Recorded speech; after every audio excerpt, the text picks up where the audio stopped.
Attention attention attention, Christmas house বানানোর part 3 নিয়ে চলে এসেছি।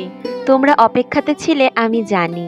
জানো, মাঝে মাঝে ভাবি সব কিছু ফেলে দিয়ে যদি সেই ছোটবেলার দিনগুলিতে ফিরে যেতে পারতাম কতই না ভালো হতো।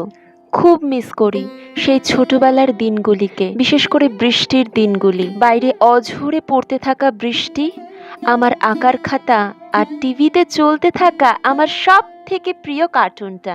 দেখতে দেখতে আষাঢ় মাস তো চলেই এলো, কিন্তু ভিডিওটা আমি গ্রীষ্মের এক দুপুরে বারান্দাতে গরমে ঘেমে নিয়ে বানিয়েছিলাম। জানো, এমনকি একটা ফ্যানও পর্যন্ত ছিল না।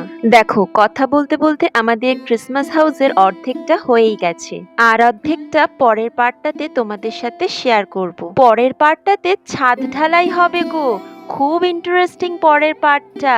দেখতে হলে কিন্তু চ্যানেলটা সাবস্ক্রাইব করে দিও। রাধে রাধে।